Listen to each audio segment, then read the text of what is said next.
Okay, so good day everyone. So welcome to another topic in operations auditing. And for today, we will discuss about objectives and phases of operational auditing.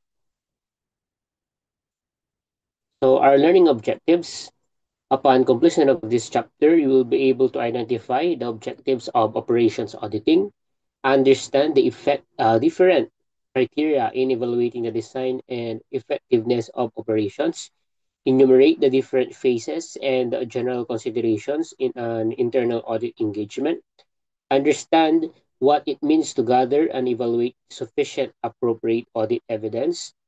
Next is to know the manual procedures used by internal auditors to gather audit evidence, understand the importance of well-prepared audit working papers, identify the steps involved in creating an effective assurance engagement communication, and lastly, understand what is involved in effective monitoring of and follow up on assurance engagement outcomes. So let's start. So balikan lang natin no, yung definition natin ng operations auditing which is na-discuss naman natin on our face-to-face classes, di ba? When it comes to operations auditing, it talks about the comprehensive examination of an operating unit or an organization to evaluate its systems, controls, and performance as measured by management objectives. So yun. It talks about more on operations, on how the company operates its business, and it also identify if effective and efficient ba si company when it comes to operations. And then, na-define din natin, no, na-differentiate yung pinagkaiba ng financial statement audit with operations audit. So, a financial statement audit, it measure more on the financial position or yung financial statement natin. But when it comes to operational audit, it talks about the efficiency, the effectiveness, and economy of operations. Diba? Na-discuss na natin kung ano yung mga meaning niya yan. You can go back to our chapter 1 for a deeper understanding of that three effective efficiency, effectiveness, and economy, which is na pag-usapan natin yan dun sa 7 E's of operations auditing. Okay? Sorry.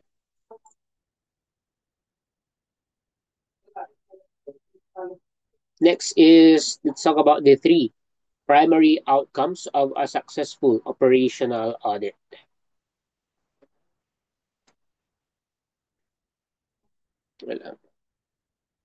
Okay. Number one is maximize efficiency. Okay. To gain a greater understanding of how future policies. Check ko lang. Okay. For a while again.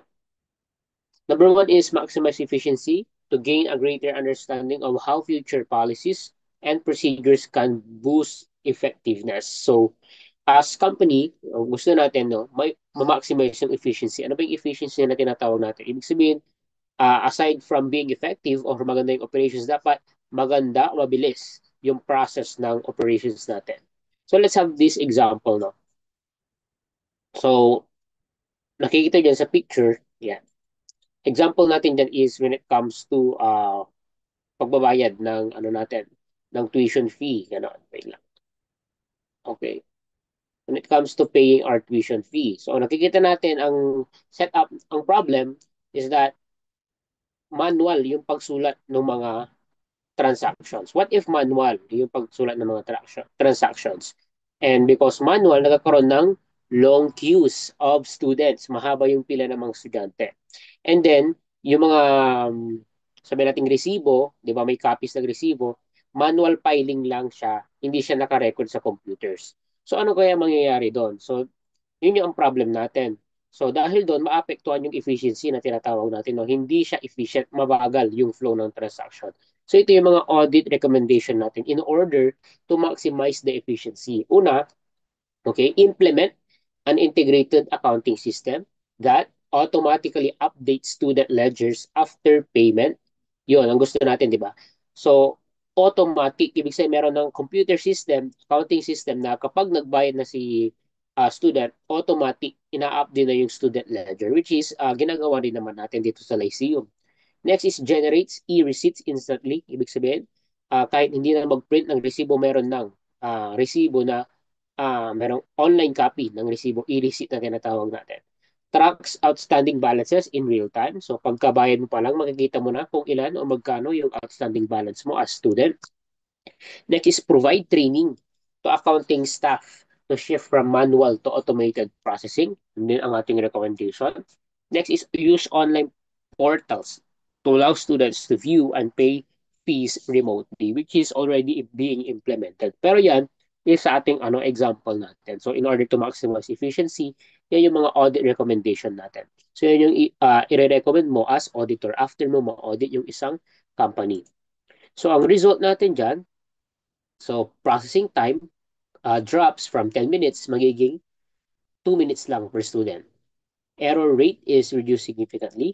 Of course, syempre, since computerized na siya, the computation is already automatic, no? Hindi na magmamanual yung mga staff. Staff workload is reduced, allowing them to focus on analysis instead of encoding. And then student satisfaction improves due to faster and more reliable service. Yun. Very important din yung student satisfaction because if ang company mo or yung business mo is about school, your student is your main customer. And in order to fulfill all their requirements and satisfaction, you need to improve your operation. Okay, sorry. Next, second is to understand the risks. So there are mainly operational risks from health and safety issues to cyber threats. And these may be related to fraud and compliance. So napakaraming risk. Kaya nga, di ba? Sorry. Wala tayong absolute assurance na tinatawag natin because meron tayong tinatawag na inherent risk which is nature na ng ating mga business na may mga risk talaga at hindi yan mawawala kasi nga we are prone to risk and hindi natin alam kung ano yung mga pwedeng mangyari pa in the future. And dito sa ating pinag-uusapan, operational risk, aside from the health and safety issues, pwede rin pumasok dyan yung mga cyber threats na tinatawag natin. So let's have this scenario, no? You are assigned to conduct an operational audit in a small accounting firm that handles payroll services for various clients. So, ang audit observation mo doon is payroll data is stored on computers with no password protection. So, yun. Staff share passwords to access clients' files. There is no backup system for important payroll records. The firm does not have a formal fraud policy or whistleblowing procedure and employees are not trained on data privacy laws. Kung titignan natin, no, medyo maluwag yung internal control ng company. Unang-una, yung payroll data sa computer pa lang walang password.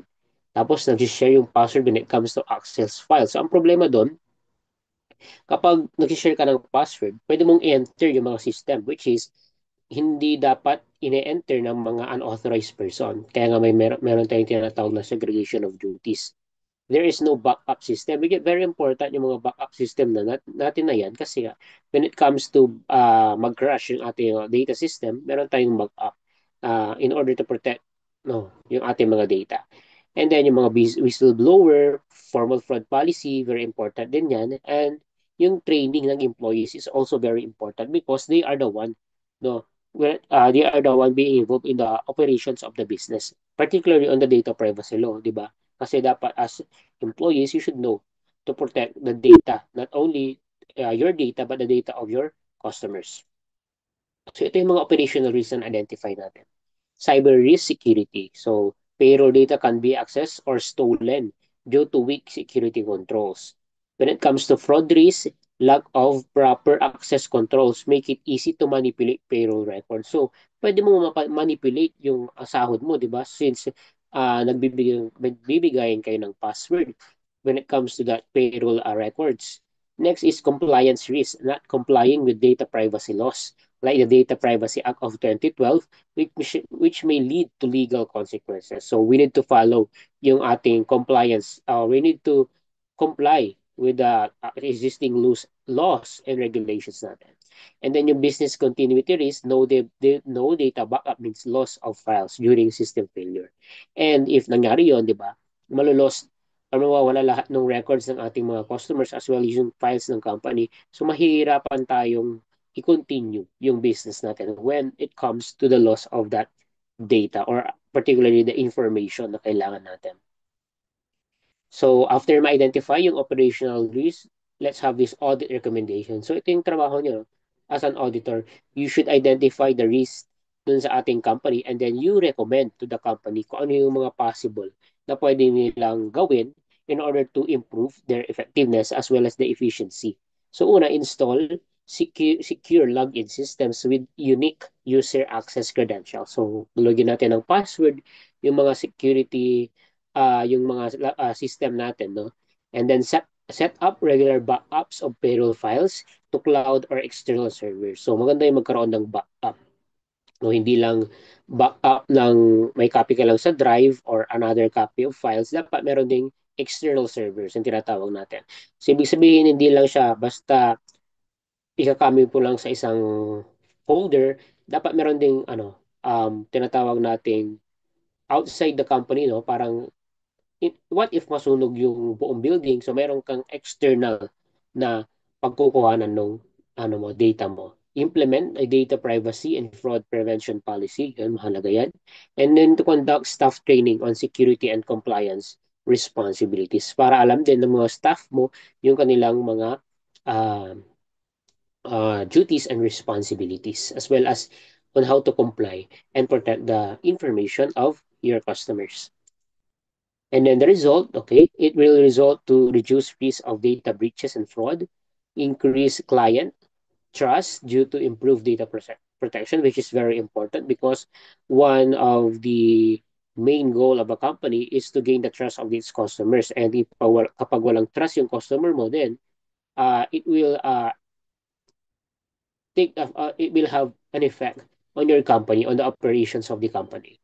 Compliance with legal and professional standards and preparedness in case of emergencies or cyber attacks. So yun yung iniiwasan natin, yung mga cyber attacks. Kasi once na napasok na ng hackers or an authorized person yung ating system is mahihirapan tayong i-recover yung mga files as well as baka magkaroon ng breach of data. Baka ikalat ng mga hackers yung mga information, sensitive personal information ng ating mga customers as well as the company mismo. So yun ang ating dapat babantayan. So sorry, medyo sinisipon ako. Okay.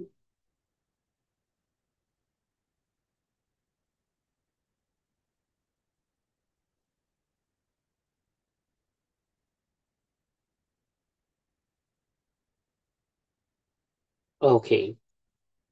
Number three is fine-tune internal controls. By examining each step of the operational process, an audit can dive into deep can dive deeper into the impact of any changes to internal controls. So, yan yung tinatawag nating fine-tune, which is, balikan ko lang, you examine, no? Examine yung mga step na ini-implement mo dun sa operations mo, and then, yan, dun mo magkakaroon na check mo if it has a effect, no? If nagkaroon ng changes sa internal control. So, babantayan natin yan. Okay, so next is let's talk about the criteria for evaluating efficiency and effectiveness. So in financial statement audit, the auditor follows GAAP, yung tinatawag natin General Accepted Accounting Principles, or sa atin, ang ginagamit natin is CPFRS or Philippine Financial Reporting Standards in evaluating the fairness of the financial statement in all material respect. And in operations auditing, there are no well-defined criteria. Ibig sabihin, kung sa financial statement audit, ang susundin natin is PFRS, so operations auditing, wala.